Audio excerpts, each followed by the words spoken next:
A paz do Senhor, minha gente. Gravar o vídeo de hoje. E hoje eu quero falar sobre um assunto muito atual e que a gente acompanha bastante, principalmente quem cuida de gente. De 2 anos para cá desencadeou problemas neurológicos de uma forma tremenda. O século 21 dizem que é o século, a doença do século é a depressão, né? Então, nós vemos principalmente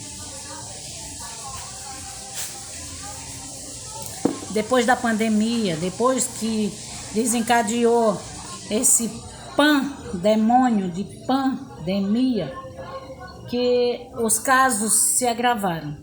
E aí, eu sempre ouvi uma pergunta ao longo da minha vida. As pessoas perguntavam: crente pode ficar com depressão, irmã? Mas crente não tem Jesus? Aí eu quero conversar com você hoje sobre esse tema. Crente pode ficar deprimido? E aí, para analisar a Bíblia de forma prática e de uma forma que a gente entenda, o que é que a gente vai fazer? Analisar a Bíblia. Você pega a sua Bíblia e lê 1 Reis, capítulo 19, do versículo 1 até o 7. E depois você vai lá para Lucas, capítulo 22, versículo 39 ao 46. Essas duas passagens bíblicas, se você ler, eu quero que você leia analisando junto comigo. Se crente pode ou não pode? Não deveria, ninguém deveria, mas isso é uma doença neurológica, ela é do sistema nervoso. Então, dependendo dos traumas e das circunstâncias que a gente viva, das coisas que possam acontecer, então a gente desencadeia, né, certos tipos de problema. Lá no livro de 1 Reis, o capítulo 19, do versículo 1 até o 7, vai narrar a história de um profeta. E eu quero ler para você, tá bom? Eu quero ler para você. 19. Jezabel ameaça Elias. E Acabe fez saber a Jezabel tudo quanto Elias havia feito e como totalmente mataria todos os profetas à espada.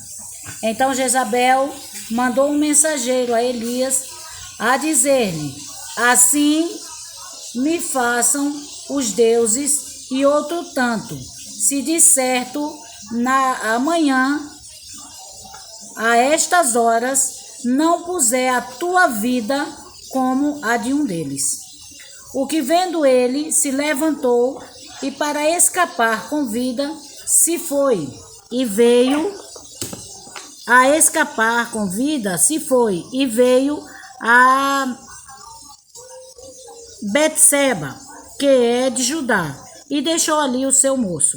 E ali se foi ao deserto, caminho de um dia, e veio e se assentou debaixo de um zimbro, e pediu em seu ânimo a morte, e disse: já basta, ó Senhor, toma agora a minha vida, pois não sou melhor do que meus pais. E deitou-se e dormiu, debaixo de um zimbro. E eis que, então, um anjo o tocou e lhe disse: levante-se e coma. E olhou, e eis a sua cabeceira estava um pão cozido sobre as brasas e uma botija de água.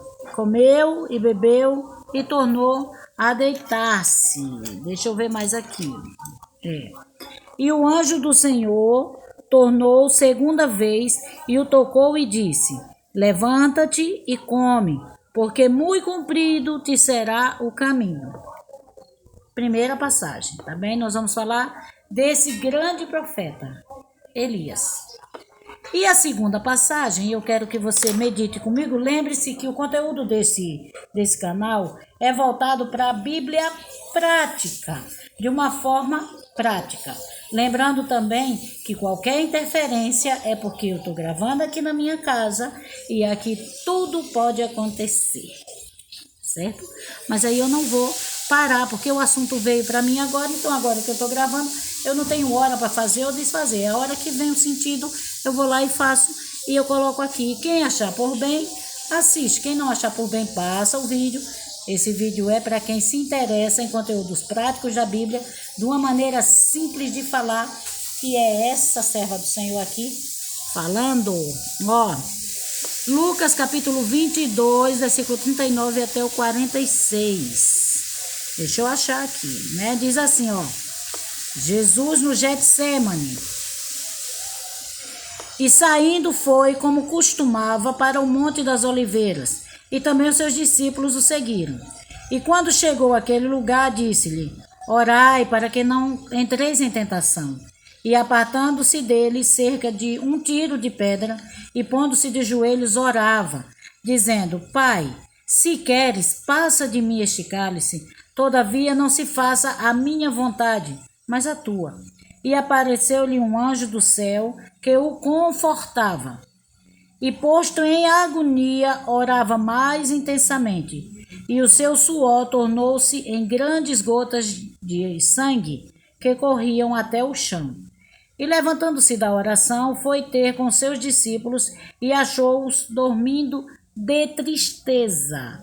Nessa tradução que eu gosto muito, João Ferreira de Almeida, é uma das minhas preferidas, João Ferreira de Almeida, revista e corrigida da edição de 95, é a que eu mais gosto. Então, ele fala aqui na tradução que os discípulos dormiram de tristeza.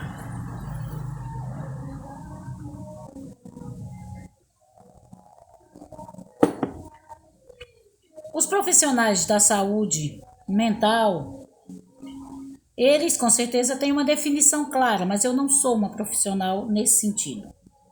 A gente fala o que todo mundo sabe e o que a gente escuta as outras pessoas falar. Mas, no geral, a depressão, que é uma tristeza profunda, vi algumas frases que diz assim: a depressão é um estágio da dor que a alma dói. Nossa, como isso define demais. Quando a dor já passa de ser física e ela se torna na alma, quando já não há mais uma lágrima, quando já não há mais palavras, a gente se tranca dentro de si, fica aquela dor intensa. Isso é a depressão, é a dor na alma.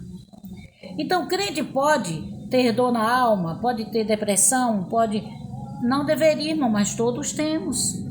Todos passamos por isso.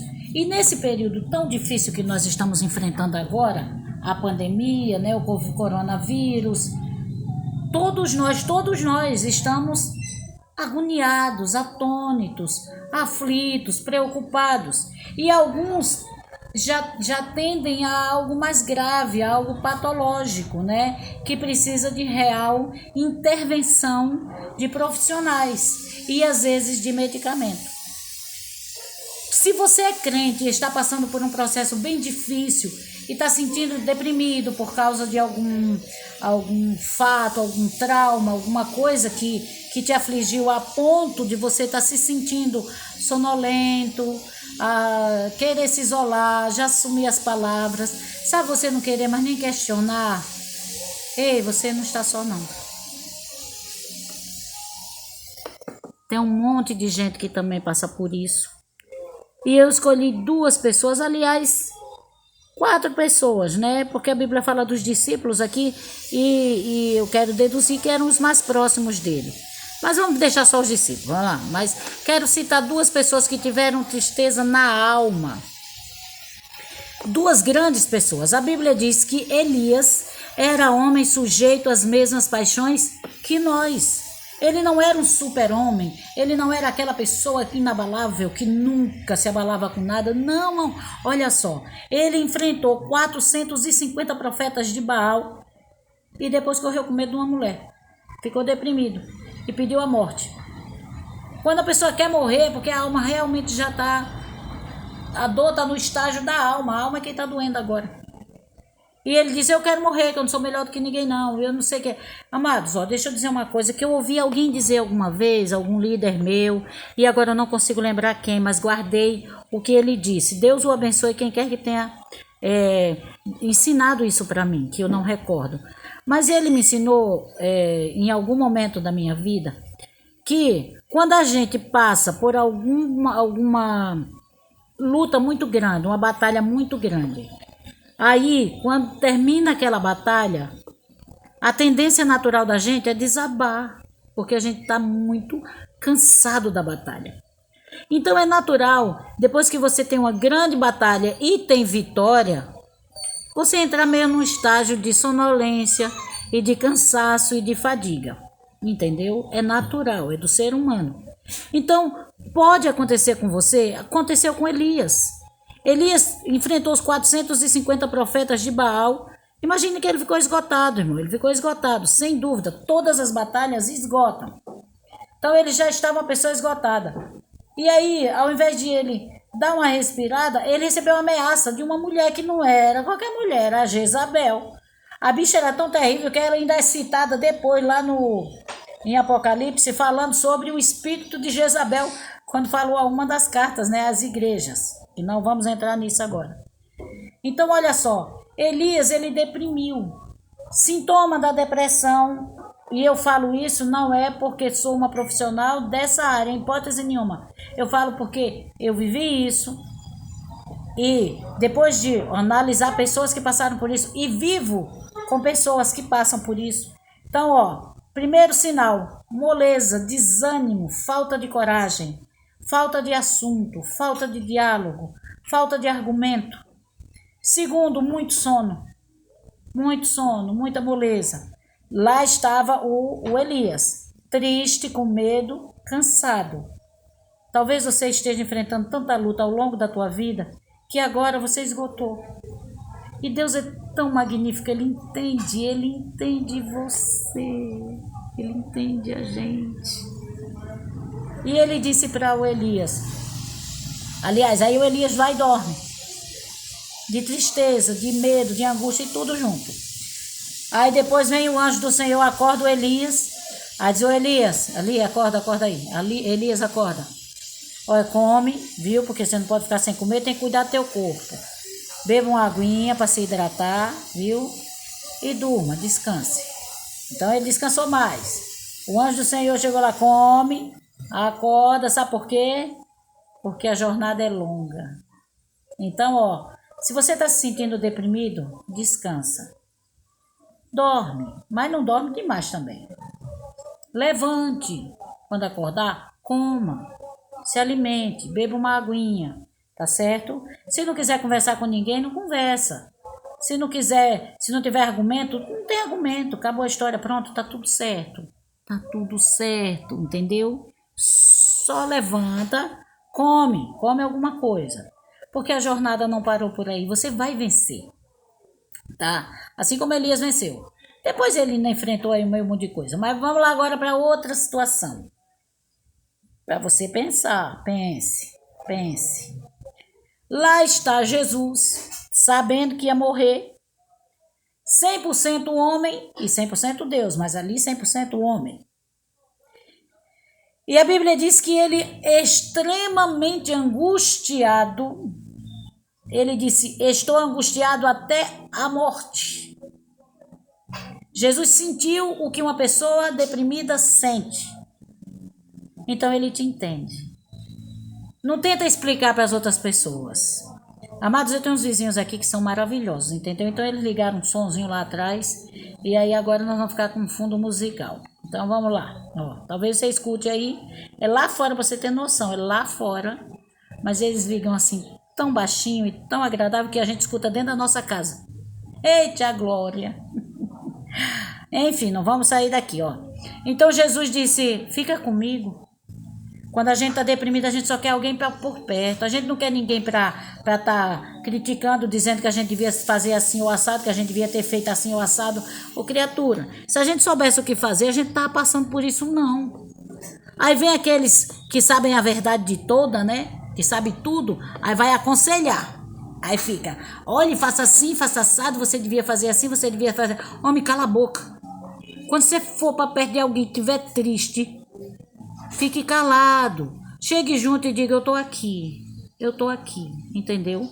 Porque às vezes as palavras não vão surtir o efeito que deveria surtir o efeito. Então a pessoa fica pior. entendeu? Fica pior. Se liga aí. Então Jesus ele estava amargurado até a morte. E quando ele estava amargurado até a morte, como ele falou, angustiado, o corpo dele reagiu, o corpo dele suou sangue.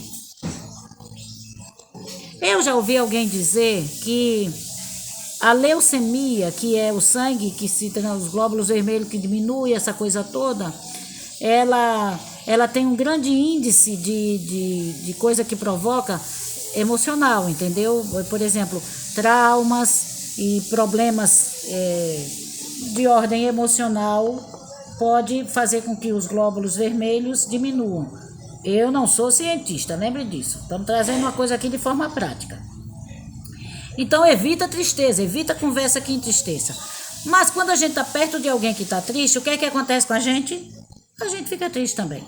A gente fica para baixo, a gente fica agoniado, a gente fica querendo também fazer alguma coisa para ajudar e tal, e aí acaba ficando ruim também. E aí ele diz aqui no versículo 45, que diz assim: levantando-se da oração, foi ter com os discípulos e os achou dormindo de tristeza. Isso parece com você? Ei, você está passando por um problema tão sério, ninguém entende. Você já até tentou conversar com alguém, já tentou até, mas as pessoas criticam e dizem, uma hora e mais, já. Você está com um problema tão sério e os outros têm a solução, né? Só que não sabe de nada. Então, se acalme, você não precisa ficar sozinho não, tá bom? A missionária está aqui, os irmãos estão aqui, tem pessoas sinceras por aqui na terra ainda, entendeu? É isso aí. Os discípulos viram a amargura de Jesus e mesmo sem entender, eles sentiram. E eles dormiram de tristeza, então eles também estavam deprimidos, sem entender. Às vezes a carga emocional na sua vida, na minha vida, ela vem de uma forma tão grande, tão pesada, e de coisas que ainda nem aconteceram e você já começa a sofrer. Acontece com você? Acontece com você? E aí depois você diz, por isso que eu estava sentindo aquilo no meu corpo, por isso que eu estava com o corpo tão pesado, por isso que eu estava abrindo a boca, era isso que ia acontecer, porque a sua alma já estava sentindo aquilo dali. Então, amados, olhem, a depressão nem sempre é possessão demoníaca, a possessão pode ser cansaço. Talvez você, minha irmã, já lutou tanto, já ouviu tantas profecias, né? De que vai resolver, que Deus está entrando com providência, que não sei o que. Você já lutou tanto e não conseguiu ainda. Você está cansada, você está cansado. É natural que você sinta isso daí. Não se sinta só não, tá bem? Também não se prenda de procurar ajuda, tá bem? Se você está sentindo muita sonolência, peso, cansaço, tristezas, enfim, tenha não vergonha de procurar um amigo, um psicólogo. Aí os crentes, bem crente, diz, meu psicólogo é Jesus, eu não preciso de psicólogo. Não, todos nós precisamos um dos outros. E se alguém estudou um pouco mais do que a gente, ou muito mais do que a gente, e pode nos ajudar, por que não? Então você também que é crente, bem crente mesmo, não precisa de um psicólogo quando está sentindo sintomas de depressão, para você conversar, para você pedir uma ajuda. Então você também não precisa do dentista. Por que tu foi arrancar esse caco de dente que estava doendo, hein? Você não precisa de dentista, seu dentista é Jesus. A ignorância tem levado muita gente à morte. Então, meus amados, vamos deixar dessas asneiras, entendeu? Vamos ser normal. Quando a pessoa está com problema no rim, por que vai procurar o médico? Porque quando está com problema de coração, vai procurar o médico. Para quê? Para quê? Meu médico é Jesus. Quando se trata de falar de ajuda, de psicologia, irmão crente pode ficar deprimido. Ele só não vai permanecer naquela depressão, porque o Senhor tira. O Senhor chega, Ele dá pão, Ele dá água, Ele diz, levante. Jesus chegou, os discípulos estavam dormindo, aí Ele disse, vocês não podem vigiar comigo nem uma hora, minha gente. Eu também estou triste, quer dizer, quem está mais triste aqui sou eu. Peraí, vamos levantar, vamos fazer alguma coisa. Então, crente pode ficar deprimido? No meu ponto de vista, pode. Dependendo das circunstâncias, pode. O que é que faço, missionária? Não já está orando? Não já está pedindo ao Senhor? Então, preste atenção no que o Senhor diz para você fazer. Preste atenção, tá? Eu não me prendo de buscar ajuda de jeito nenhum. Eu acho que eu já falei no outro vídeo aqui que em 2006 eu tive depressão, que cheguei a ser medicada. Quis morrer e toda essa coisa, né? Porque quando a pessoa está numa angústia tão grande, a gente não vê mais sentido em nada. A única coisa que eu via sentido para mim eram os meus filhos, e foram eles que me fizeram lutar. Hoje eu digo direto que eu tenho oportunidade, eu digo para eles: vocês são minha razão de estar aqui. Eu tenho 4 filhos e uma nora, que é filha também.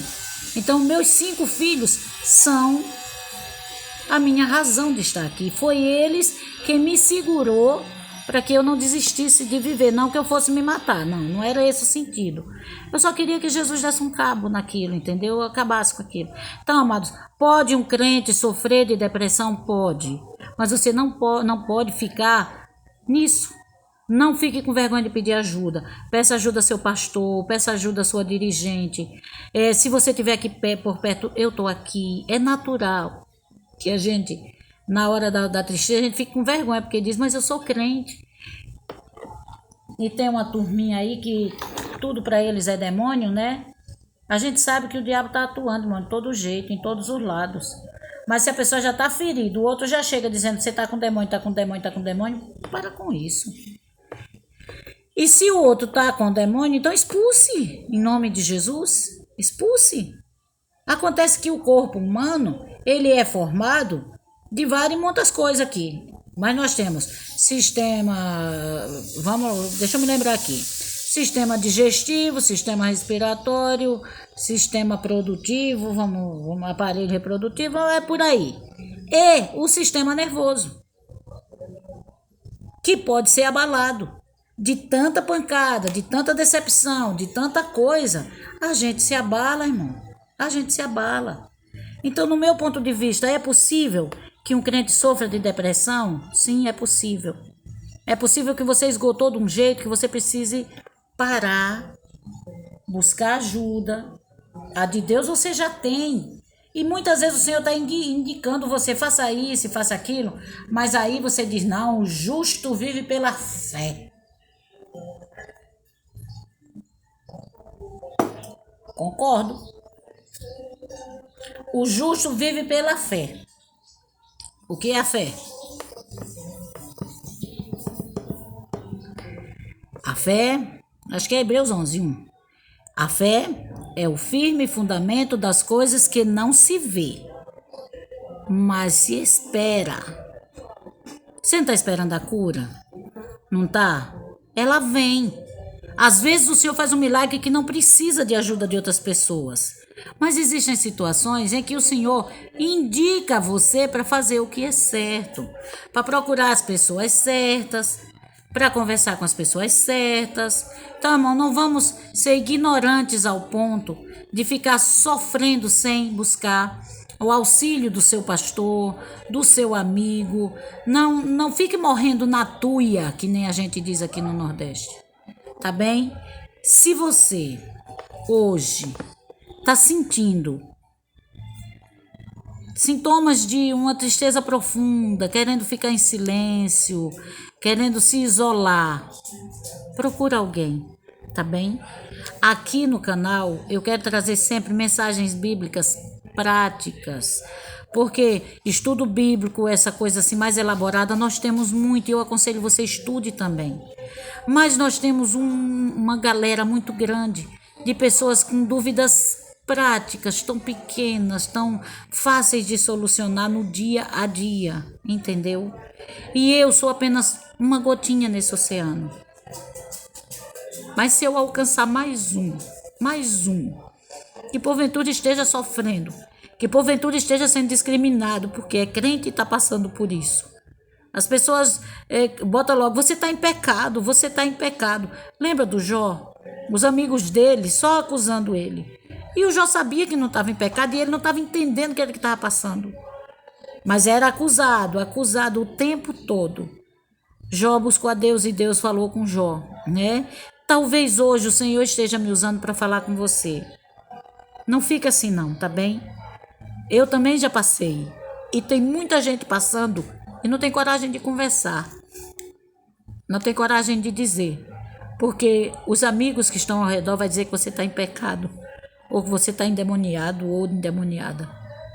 Mas tá vendo essa amarela aqui? Se você quiser, a gente pode conversar. Eu estou pronta para ouvir. Tem 2 orelhas enormes.